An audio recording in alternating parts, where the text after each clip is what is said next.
Happy New Year. It is New Year's Day, I believe. At least that's what we have been told is the case. It's not New Year's yet. We're recording a few weeks ahead of time, but it's our understanding that this show is debuting the first day in the year of our Lord 2024. So Happy New Year. I'm C.R. Wiley. I'm a pastor. I serve a church in the Pacific Northwest. Although when this show comes out, I'll be in Connecticut and with family and enjoying myself there with everybody.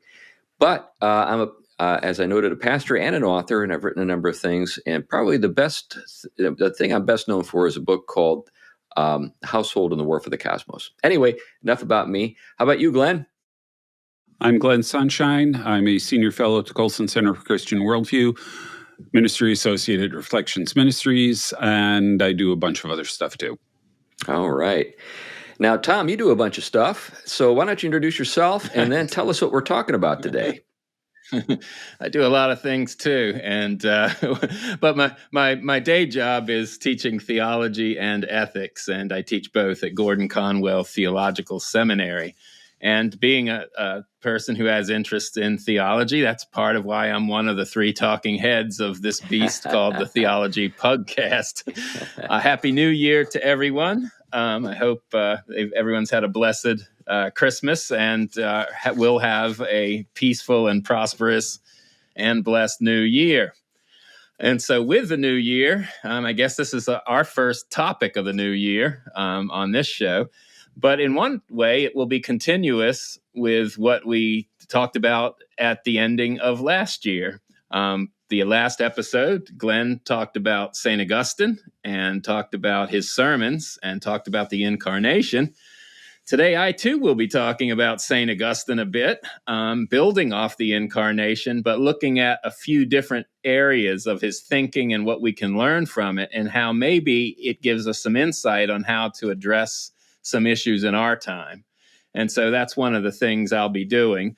So one of the things I want to look at is from the start is that we have in Christian thinking as it starts to spread out from, Judea into the uttermost parts of the earth, Christianity engaging the societies in which it is now participating in. And what you see is Christianity having to communicate itself in a world that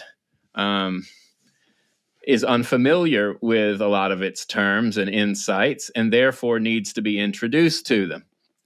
Now, one of the things that we talked about on another show is that in the ancient world, philosophy had a very large role. It tended to be something, of course, people who had the freedom to do it would participate in. But it oftentimes had a very respectable and dignified, depending on the philosophy, role in the cultures it went into. But one of the things we don't talk about much today is that it wasn't simply about the grand line of ideas in everyone's contribution. Philosophy was typically understood as therapy. It was a therapeutic exercise, not in the notion of today's therapy, which is very much focused on, how I basically can make my best life and foster my best kind of affirmation of myself. But it was about the self being made happy in some sense, being able to live in the world the way it is. And so different philosophies would arise. You had the Epicureans, for example. They would see part of the problem in the world as being, we have all these beliefs that make us very unhappy. And so one of the things we need to do is see whether or not those beliefs should be held on to. So we have fear of the gods, and we don't know what's going to happen tomorrow, or especially in the afterlife. So we're constantly under anxiety. So for the Epicurean, it's basically, well, get rid of the belief. You don't need that belief. It's causing you too much. And so to accord with your desire to live a happy life, you need to have a reality vision that basically says, this is how to be happy. Get rid of these things and, well, eat, drink, and be merry, for that's the best you can probably do once you get rid of the anxiety and the gods. That was their solution. Well, you also had the Stoics who went a different path. Everything is basically determined by God or the gods, right? And so, like it or not, you're going to have to confront a bunch of things that don't make you happy. And so the best way to be happy is to accept that you're not going to always be happy and realize that that little part of your unhappiness still contributes to the whole, and that should make you happy. I mean, that was kind of the Stoic, a crass view of the Stoics. Yeah, it's worth noting that the Stoics in some circles are seeing quite a resurgence. Yeah. There are a lot of new Stoics out there. Yeah. Yeah, you will continuously see these, show their heads over and over again. And you see a resurgence also of the next one, Neoplatonism, right? So Neoplatonism recognized, and I think a lot of this has some connections to what Christians would hold, is that, the material world has all kinds of things that it's easy to fall in love with. Certain things make us happy. They give us pleasure. They're beautiful. But the problem is they sting, kind of like the bee, the flower with the bee in it. And they hurt. And so one of the things is when we realize that all of material nature is like that, we start to realize that if we're going to be happy, we need to learn how to pull back and start to love spiritual things, spiritual ideas. And somehow in that, we are, going to be freed from that sting and that pain and liberated to be more and more happy. I mean, that was the Neoplatonic, to unify with the one, if you will, that was spiritual and the source. And there's a lot of truth in all of these. The Epicureans are right that the material world has its place and that this worldly isn't insignificant.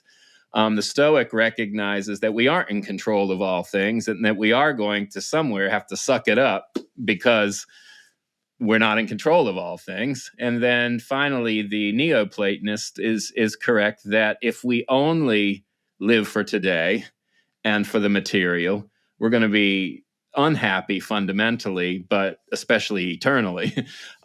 So all of these are onto something as therapies. And you notice they are trying to get our desires and our will and our orientation oriented the right way in order to somehow be happy. And that's one of the things the ancient world and philosophy were trying to address, that particular issue. So when the gospel goes out into cultures that are asking this question and trying to solve it, figures like Augustine, who grew up in cultures like that, are attuned to it. And they recognize that Scripture and the gospel, when you understand salvation, what you're dealing with is a term that has health and medicine bound up in it. It is a therapeutic term. Yeah, it's a therapeutic term, but not in the other kinds of philosophical ways. In other words, it's not limited by those. Its solution is different. And it is not merely about making just yourself, somehow be affirmed and extend your kingdom. Yeah, Tom, there is an ontological sort of conviction behind each of those schools, though. So it's not as though the Epicureans are just dismissive of the gods because the fear of death will make you sad or unhappy. Yes. They don't actually believe that there is an afterlife. In other words, they're making an assertion about reality. So so the argument isn't just, hey, stop believing in the gods and you'll be happy. The argument is there are no gods. Get over it. There's no reason to be unhappy. And when you can kind of think about each of those schools that way. Yes. Yeah, and it's also important to note it's easy to confuse the Epicureans with hedonists. There's a very, very sharp distinction between the two. Yes. Yeah. The short way of explaining it is the Epicureans say, look, if you do anything to excess, it's going to cause you pain. Therefore, don't do it to excess. Yeah, Yeah, there are that's some right. people who have kind of contrasted Stoicism and Epicureanism by implying that one is more masculine and another feminine, in the sense that the Epicurean is more sort of sensual in the sense that it's attuned to the pleasures of this life. But there's a lot of emphasis in Epicureanism on self-discipline. You want to control your appetites, not just give yourself over to them Yeah, entirely. And there's something to Stoicism, even though it's considered the manlier of the two, because you're kind of, you know, toughen up, Buttercup kind of attitude. On the other hand, there's a sense of profound awareness of your limitations. You're not as powerful as you might wish you yeah, were.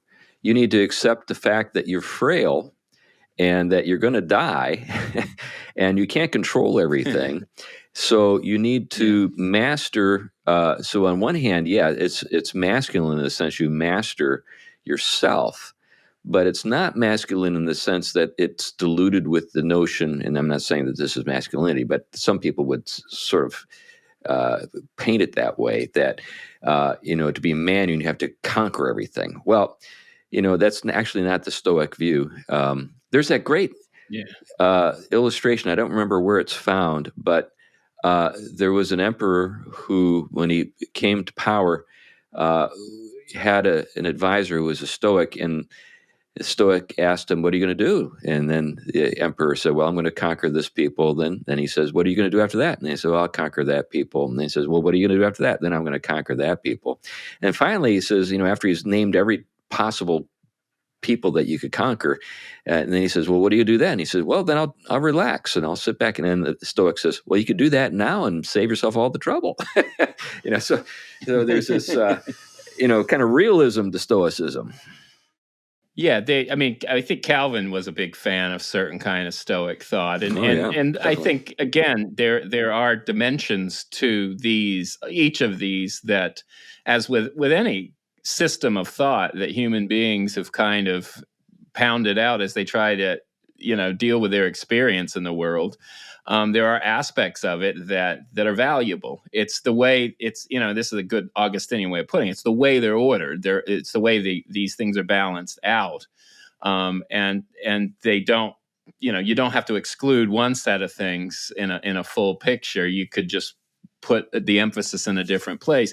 But one of the things in the first part of let's go to like Augustine's City of God, where he's dealing with a lot of attacks against Christians, basically being, castigated for their part in bringing the sack of Rome about, being blamed that they, of course, they're not good citizens. Their worldview doesn't make them capable of being good citizens. I mean, there's a whole bunch of charges that were leveled, and Augustine rises to the occasion, and he's really helping a friend out who was trying to talk to someone who was thinking about converting to Christianity, and they ended up basically not, and basically making arguments against Christians and Christianity as basically being behind the fall of Rome. So one of the things that Augustine is going to be addressing is that issue, because what he sees at the heart of their argument and their attack on Christians is really the expectations in that culture of happiness. He sees that there is like you said, an ontology there that seeks out happiness in a particular way. And the way in which the Romans, respond to suffering reveals something of that ontology, right? Their way of addressing the issue or even arguing against Christians manifests something of their ontology and their view of reality and what has gone wrong to keep us from being happy. And so that's going to be one of the things that really the first 5 books of the City of God addresses. The theology, maybe the theodicy question, the problem of suffering and evil, but also evaluating the different understandings of the pagans that he's around versus the Christian way of dealing with these things. Any thoughts on that before I kind of unpack a little bit of his answer? Well, we've talked a little bit about the Stoics and the Epicureans. It might be good to reflect a little bit on Neoplatonism before you get into that, Tom. I think, with Neoplatonism, you've got a kind of this notion of the emanations. You've got the one at the center, and that's where you want to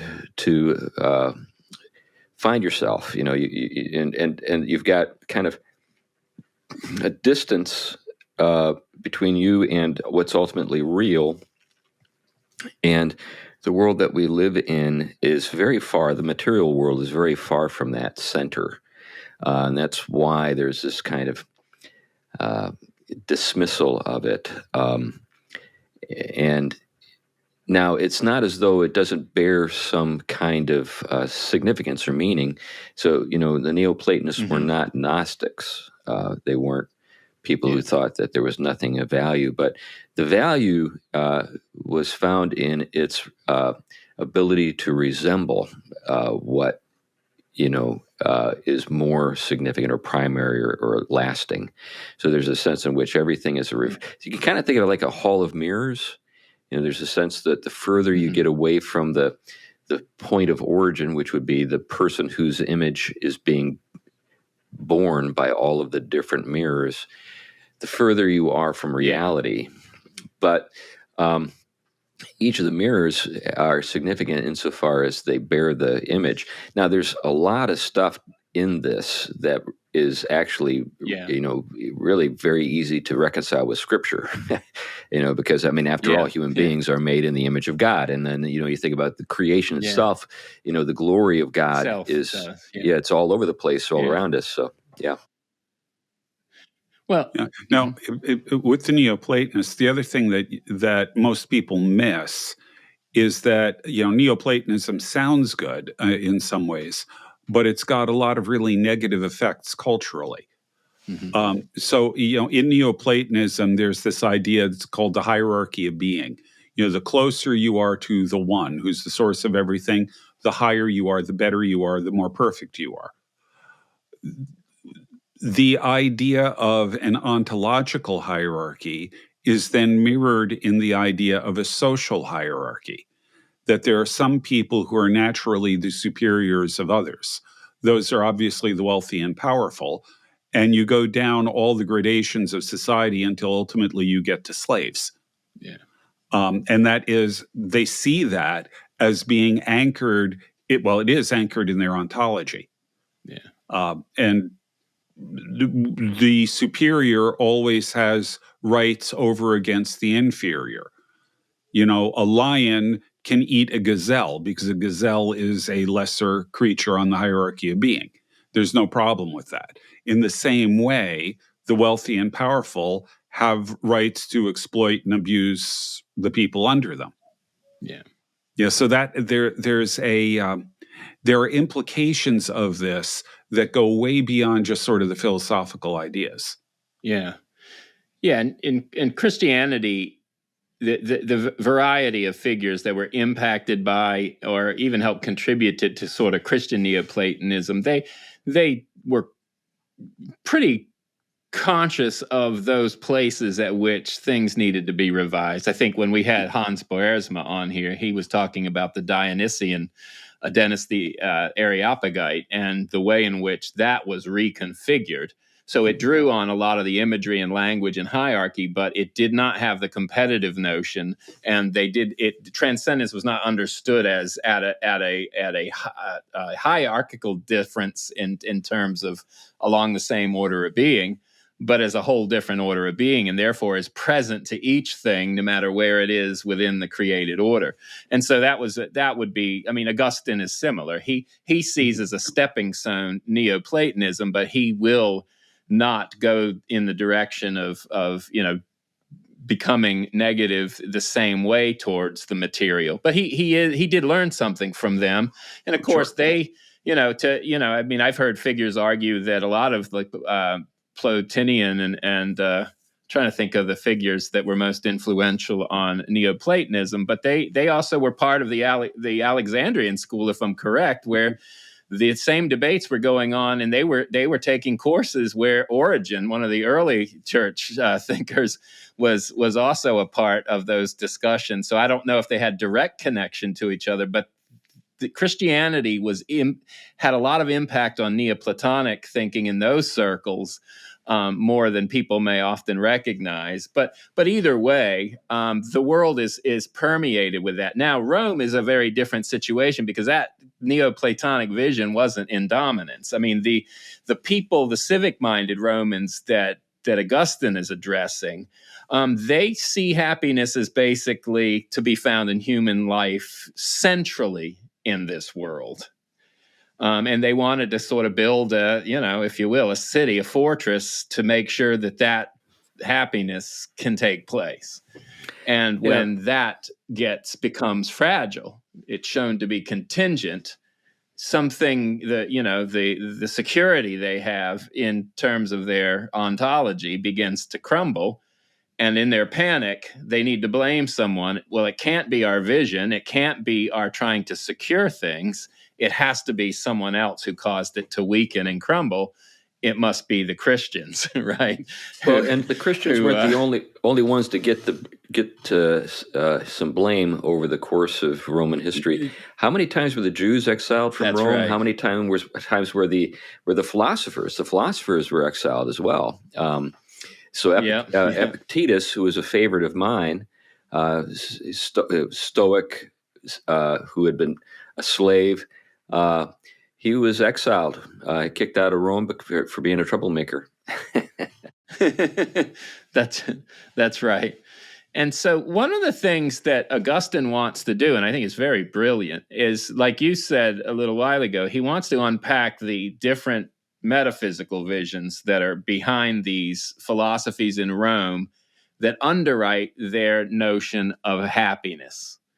And so then he wants to look at the fact that they didn't merely come up with this on their own. They've been taught this way of understanding. They've been taught to love these things. They've been taught to value these things. This is very important for Augustine, because the way in which beliefs and our formation in those beliefs and our loves for those, or our values of them, is something that is contributing to this picture of things.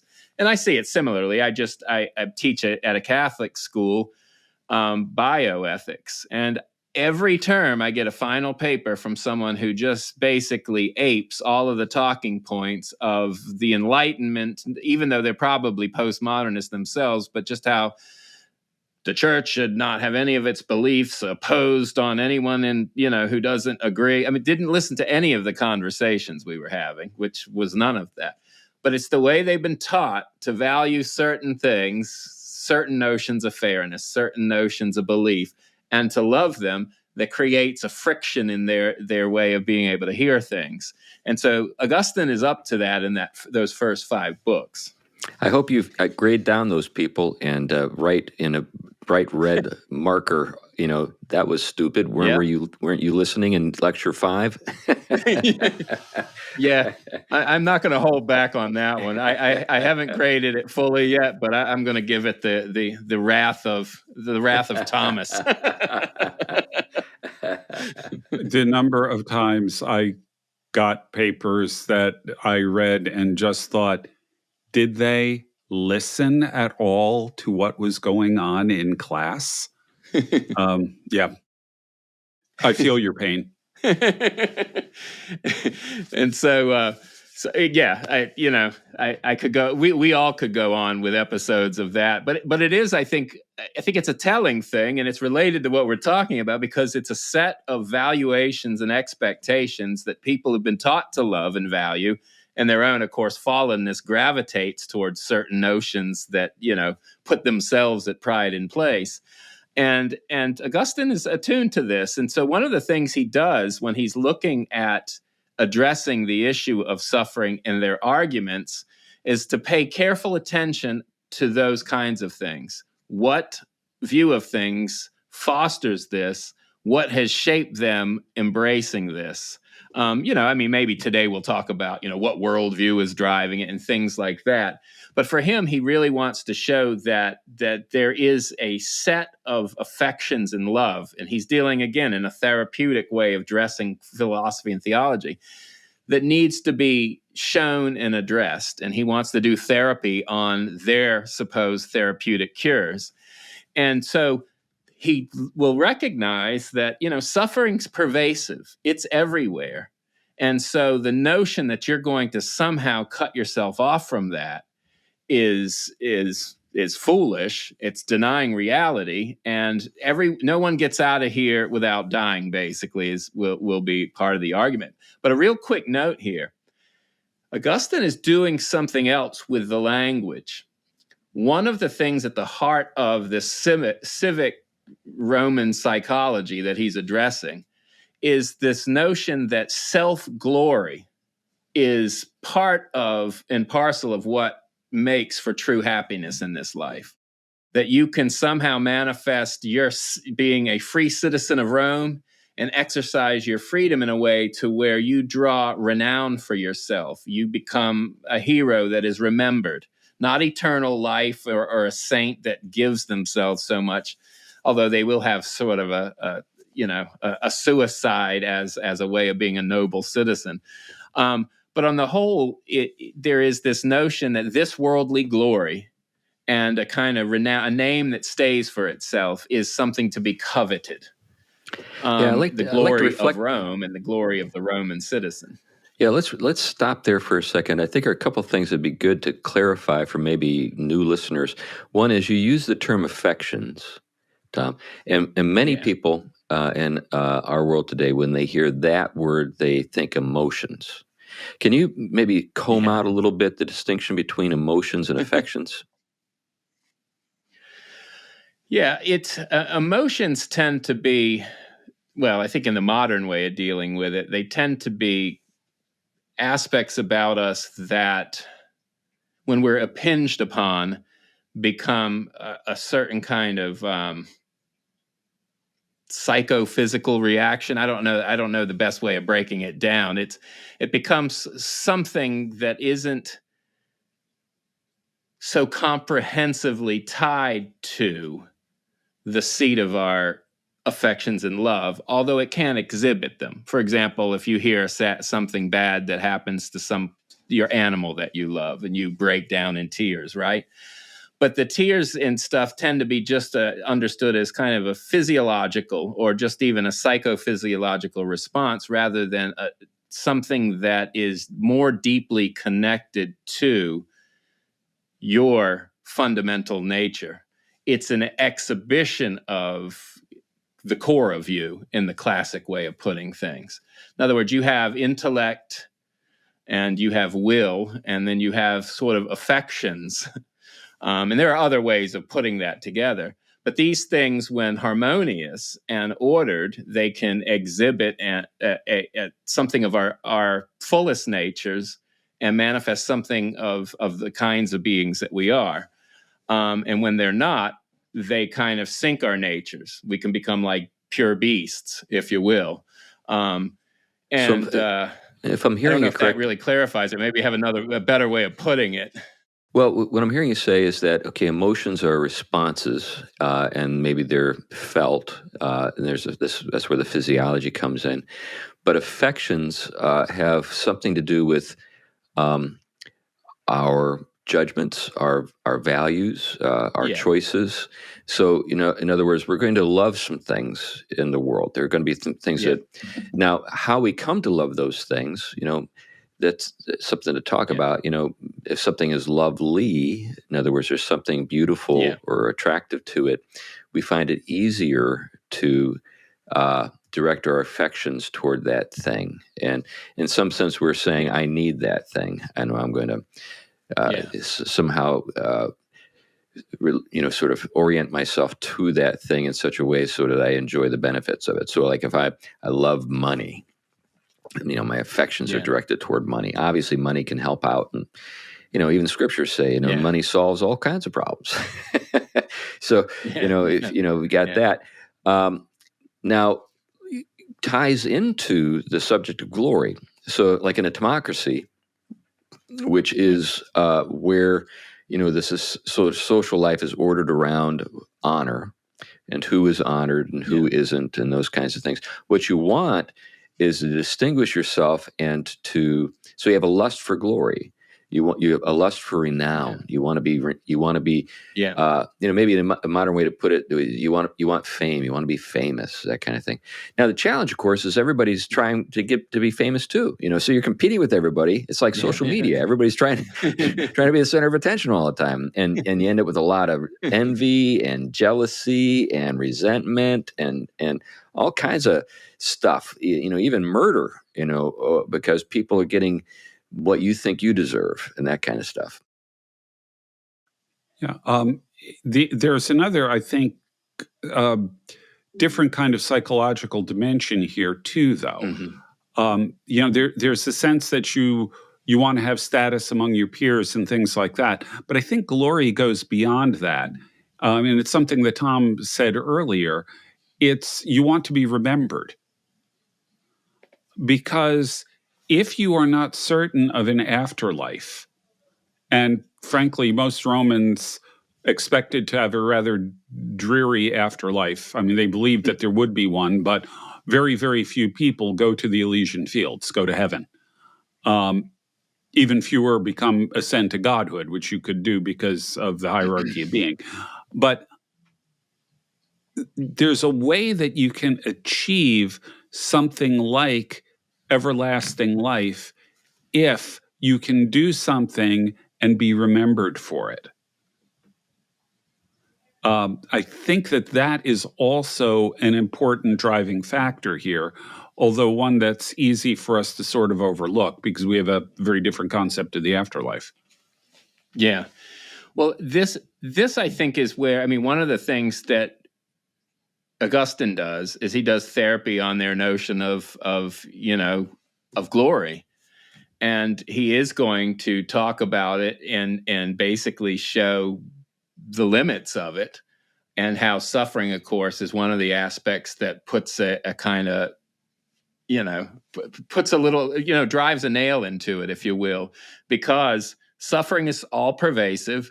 Even if you are going to somehow get the glory you think you deserve or want, you're going to die. You're not going to be around to benefit from it. And others are going to be suffering too at some point in their life, to which that glory really isn't going to do anything to assuage the suffering. And so for him, as he starts to draw upon the biblical view of glory and the glory of God, right, you start to get a radically different understanding. One that, of course, he'll be able to speak into. There's enough continuity in places that there is a reason for, like you said, valuing something beyond us to go on. We have natures that are oriented towards, we have immortal longings, like it or not. And because of that, we do have these kinds of affections that are attracted to notions of that. But if we don't have a good notion of it, there becomes a problem. And there becomes a place for Augustine where suffering can be even worse.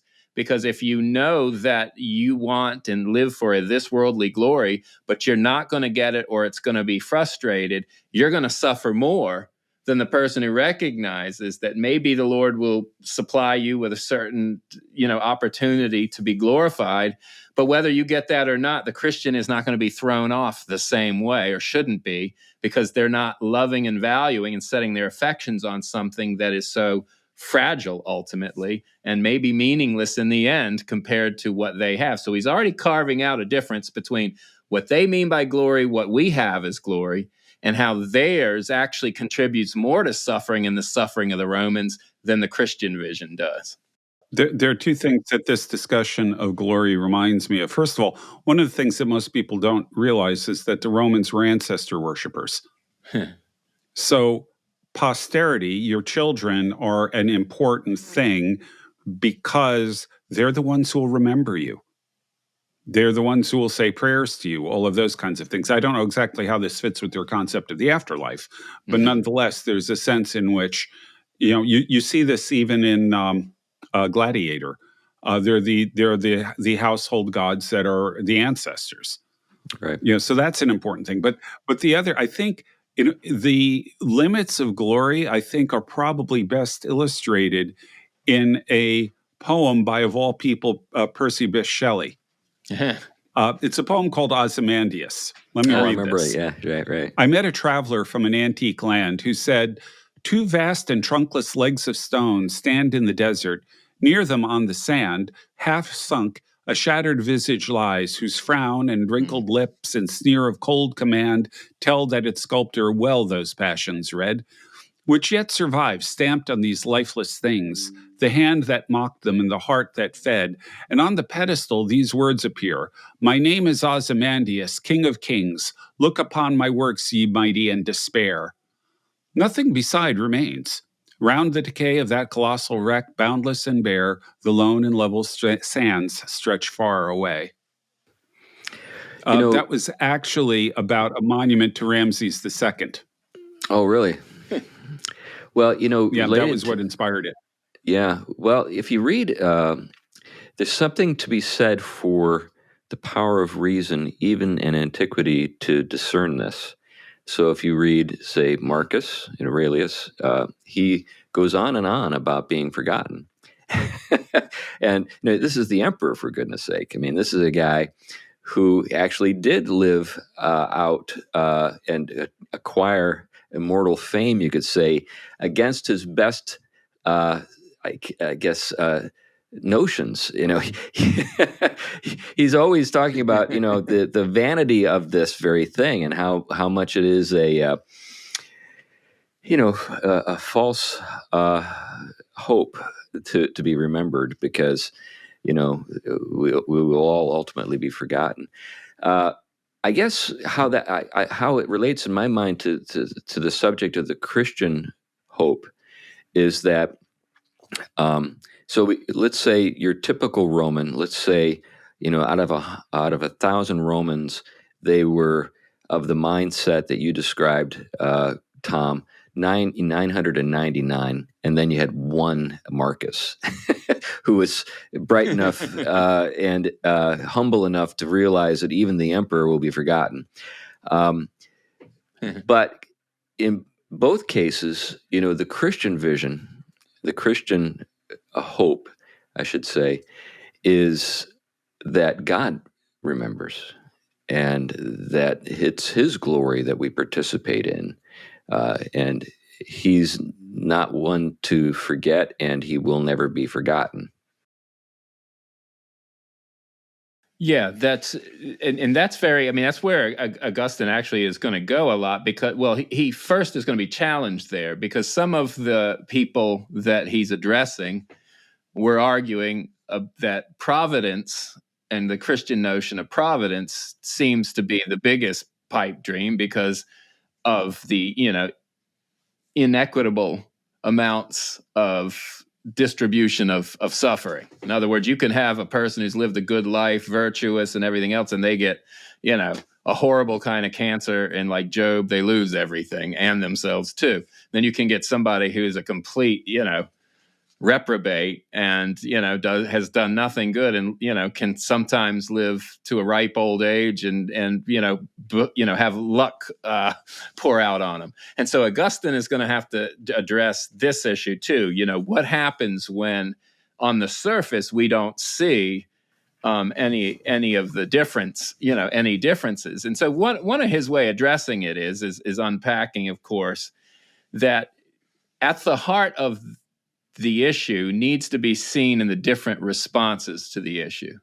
So the way in which the Romans responded to suffering, at least classically, or the way civic-minded ones were he was addressing, or the way Christians typically did. And for him, at the heart of that, this is nothing new for us or our audience, but it's the wrong kind of attachment to the world. You're attached to the world differently. And so because of that, we're going to make use of suffering in different ways. It's going to show up differently. Now, one of the things Augustine's going to point out, and he's going to draw off of his theology and say, look, there's none righteous, not even among the Christians. all have sinned and fallen short of God's glory. All owe everything to Christ. And so because of that, none of them are so weaned off of their idols and purified in their loves that they don't suffer the consequences of still this worldly attachments, right? No matter how much mortification and vivification going on, they still we are still not perfected. And because of that, we're going to be impacted by the rest of the sufferings in the world. And then he will go on to argue that providence is such that it is there.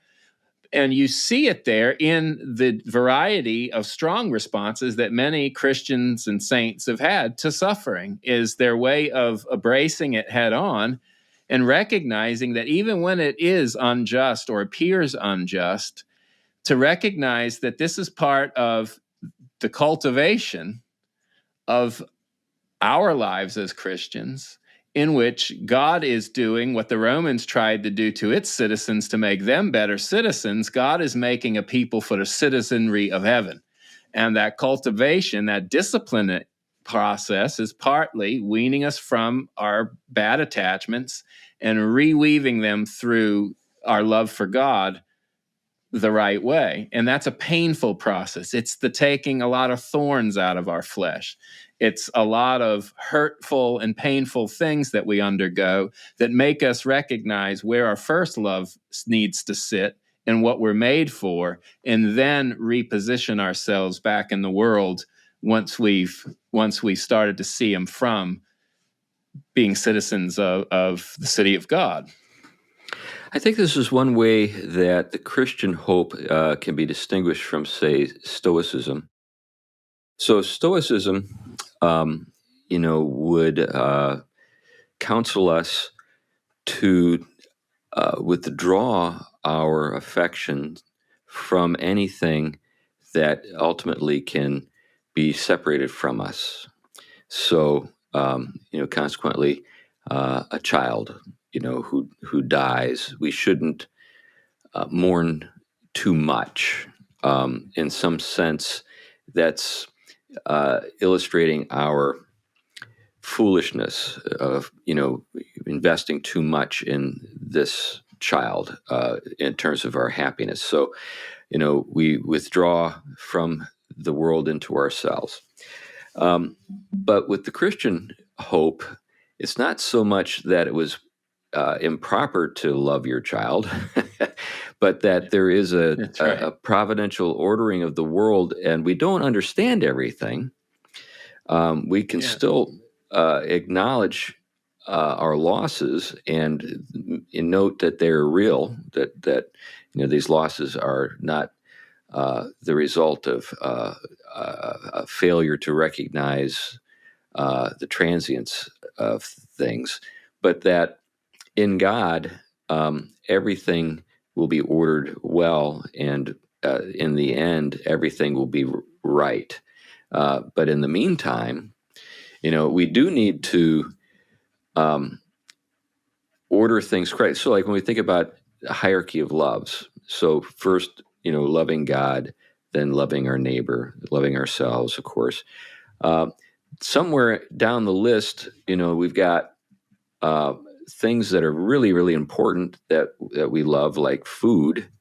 But further down the list, you might have your favorite food. In other words, but if you got to keep all these things in the correct order. But that doesn't mean that you're never going to be disappointed, or you're going to have certain things that are pretty important taken from you, like health, right? Yeah. Yeah, and it doesn't take away the existential, aspects of, finding out that someone you love is sick and going to die, or you yourself are. I mean, those things are very, very real. And I don't think Augustine is trying to minimize that at all. I think what he's trying to say is the difference in the Christian way of relating to that is that isn't fate at this point, in a way that that's the end of the game, and that it is a stepping stone into something much fuller and richer, and hope is bound up with all of it, even if it's crushingly painful right now. And he when he's talking, for example, you'll see him when he's addressing the issue of suicide in Rome, in the city of God, and when he's talking about Cato and who is it, the rape of Lucretia. Yeah. And you can see him almost emotionally say, look, how horrible for her to think that the only way to address her being raped is basically to basically give in to the rapist in a sense and say, you are to look at yourself now only through the eyes of a victim and shame, and you cannot see yourself otherwise. So you might as well not draw shame to yourself and end your life. And so she commits suicide, and that's sort of celebrated there as a way of doing it for honor. And it's kind of like, but one of the things Augustine is saying is that that's the wrong way of looking at it, and that was the wrong answer to do. And in a sense, you gave affirmation to the evil act done by continuing to follow out the consequences of that evil act by going to suicide. Whereas you can't undo that evil done. But in Christ, you are not merely a victim of evil and sin. Your agency is restored in him to be able to partake of a hopeful way of transforming things that doesn't have to end that way. I mean, this is his way. So you'll see him. You'll see a real connection with the pain of what was going on in those circumstances, but an attempt almost as a minister, or, as you say, the good sense of therapy, to address these things with the riches of a hopeful answer. And so part of his vision that Christianity gives him is that human beings are not just victims. They can't just say, this was done to me, and then all of my actions are nothing more than enslaved to what was done to me. But there is a way in which the affirmation of our createdness before a creator recognizes that we can, especially through Christ, hopefully have a different kind of reaction to that, rather than just give in to cause and effect. I know this isn't where you're going with this, Tom, but I couldn't help but contrast that story with the approach to victimhood we see all around us today, where people almost valorize victimhood to the degree that they relish it, yeah, and derive their sense of self from precisely that very thing. This is something that Glenn has talked about a number of times, is sort of the way you rise in moral authority is by being able to list the number of things that have been done to you. So it's a very odd world that we're looking back on from the standpoint of the world we live in today. When we look back into Rome and see, here's a woman who wasn't like tweeting "Me Too." She said, "I wish this had never happened, and it's so bad, I'm going to kill myself." Now, you get a very different take. Now, I'm not saying that people today think it's good to be a victim in the sense of having suffered, but it's almost like the price people feel like has been paid for their moral authority. The fact that I'm this victim. Whereas I wonder if we need to maybe recover at least a little bit of the older outlook, in the sense that I don't want to be even considered a victim. Yes, I'm not denying that things have been done to me, but I do want to be valued for my contributions, not my complaints. Yeah.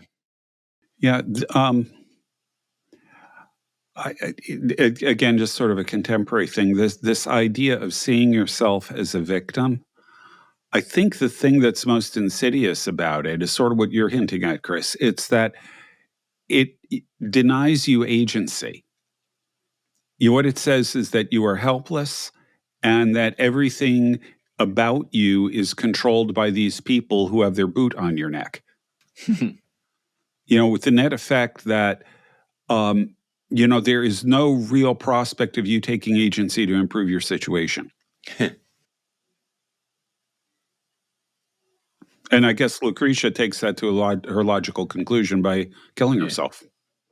Well, and it's interesting that when we're talking about this, one of the things that comes to mind is the way Augustine addresses it. And this was fine to bring up because this is kind of where I want to go eventually, is what wisdom do we get thinking along with brothers and sisters who were before us and had to address challenging issues, and what wisdom can we gain? And I think one of the things you'll see here is that Augustine, for example, he would address, the way he addresses, for example, Roman notions of freedom, if you will, and agency. Because for the Roman citizen, they were a free citizen, and they had been given as a citizen agency. And this is sort of what is being affirmed even in the US, right? We've been empowered to pursue happiness any way we kind of define it. And anyone who has in some way, historically or presently, put a limit on that is fair game as an oppressor because they stifle. And interestingly, one of the ways that Roman individual, what is it? What is the Latin word there for?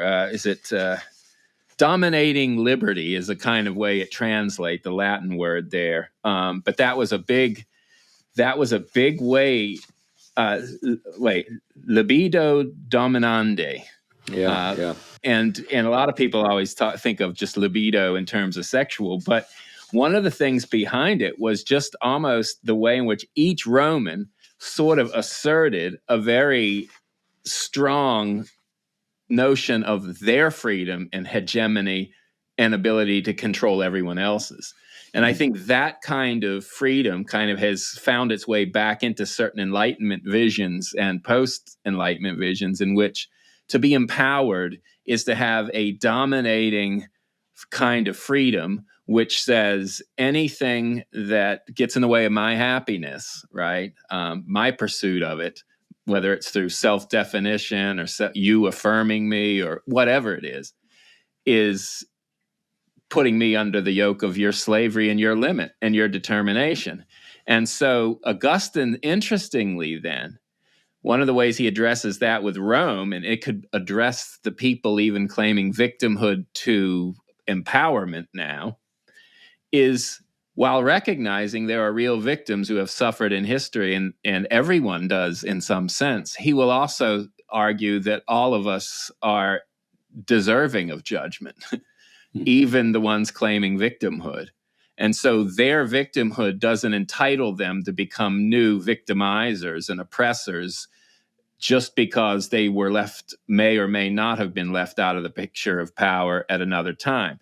The kind of power thereafter is the same kind in Luke's gospel of Caesar Augustus and not Jesus Christ.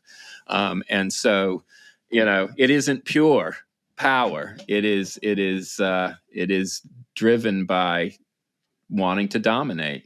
I would translate the phrase as lust for power. Yeah. That I think is really the essence of what it's saying there. Yeah.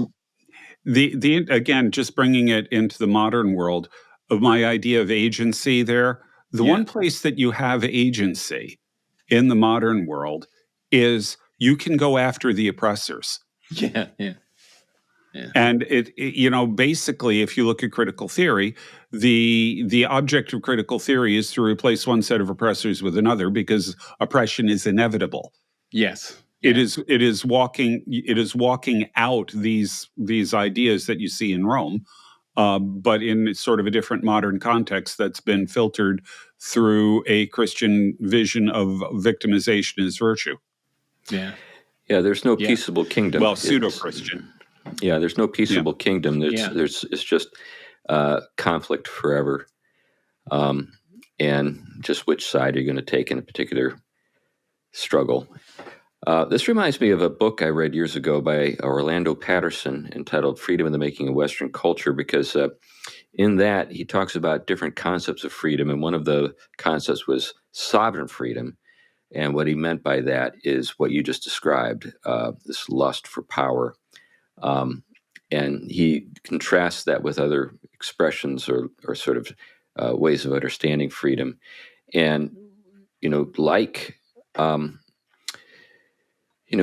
dominion, that book Tom Holland wrote, he identifies the Christian faith as being really the turning point in the West when it came to this whole way of, sort of thinking about freedom and how freedom could be extended to people that in the past it had never been thought of as possible for them to possess. In other words, there was always a sense that there were going to be some free people, but not everybody could be free.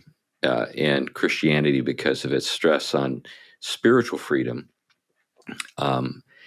was able to open up ways of thinking that people just had never entertained prior to that. But Orlando Patterson, he was a interesting guy. He was a social historian at Harvard, and it was Book of the Year winner back in the early 90s. It was a pretty important book, but most people don't remember it, which is a shame because it had the best treatment of slavery I've ever come across in social history, in the sense that he notes that it's slavery that was universal, not freedom. So he takes Rousseau and says, no, it was the other way around, guy. Slavery was the thing that was universal. We see it in every part of the world. And freedom was the thing that occurred in the West, and which is a fascinating thing for him to say because he was a descendant of slaves. He's Jamaican. Well, it is. I mean, Christianity, I think, unquestionably brought in profound insights into thinking about human freedom and dominance and the lust for dominance. I mean, the way in which Augustine saw it was that sort of the end game, and the way it's exhibited politically in Rome was basically is that notion, those notions of happiness, fundamentally this worldly, will end up in a sort of self-indulgence, and in the end of it'll be a fantasy, and that it inevitably moved towards the empire psychology, that the only way that we, Romans can be happy is if we control everything, and everything is basically under our dominance and control. And the individual Romans saw that too, and we see that similarly. It's once the self becomes empowered and becomes almost the sacred cow, then whatever that self wants becomes, the sacred will of God, and any other will that competes with it is either going to have to be worked with in order to sustain me getting what I want, or if it doesn't, I'm going to sooner or later have to dominate it. And so this, of course, for Augustine is bound up with idolatry and the impure loves and desires that go along with it. And so for him, place the human being at the center of things, or a false god, one inevitably ends up not only suffering, but moving towards domination, because there is a competitive relationship in power and a disharmony between things that results. There is no, city, if you will, and a unity. The flip side is a non-competitive God who isn't in competition with the creation. And even though it's gone astray, as he comes in Christ, he has come to basically from the inside out rip those false notions of God from us, and in doing that, restore our relationships to other things, creating, therefore, a more perfect unity, even if it isn't perfect until the end of time, in the fullness of all things. But it's the first fruits of a real city, a lasting city, and one in which real friendship and solidarity can begin to take place, which can take some of the virtues that Rome had, but not end up with the vices where they ended up. And so, I think his vision of the way in which we dwell even now in a place at which there are competing notions of what is God, as Luther would say, and in our hearts sit on them. And the Christian message is for your heart not to sit on anything but the source of all things. And by doing that, you can love those things properly and not put yourself at the center. Yeah. Well, we should probably wrap this up. I know, Glenn, you've got set of obligations you need to get to. Anything you want to say as we wrap up? I've worked with the City of God multiple times, but I have to admit, it's been a while, but I never saw the very direct relevance to what's going on in our culture right now, especially in those first 5 chapters. So Yeah. Anything else you want to say as we conclude, Tom? No, I continue to work through it again, and you'll probably hear plenty more. So, all right. Well, thanks a lot for listening to this episode of the Theology Pugcast. And the fact that you've gotten all the way to the end either demonstrates that you didn't know how to turn off the show, or you actually got something out of it. And I'm hoping it's the second. And if that's the case, then you can become a supporter if you're not already of the show. We have a Patreon page, and we're always happy to have new people join it and support the show. We don't take anything. There's no money that changes hands that ends up in our pockets. It all goes into the expenses that we incur to produce the show. So we really, really do appreciate every gift that comes in to make the show possible. And if you'd like to be part of the inner team or the inner core that makes that happen every week, please check out the Patreon page. Anyway, that's enough for now. Thanks a lot, and bye-bye. Happy New Year. Yeah, Happy New Year. Happy New Year.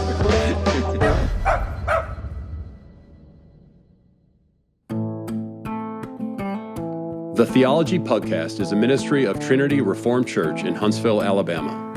If you like this podcast, you might enjoy the book by Jason Cherry, The Making of Evangelical Spirituality, available on Amazon.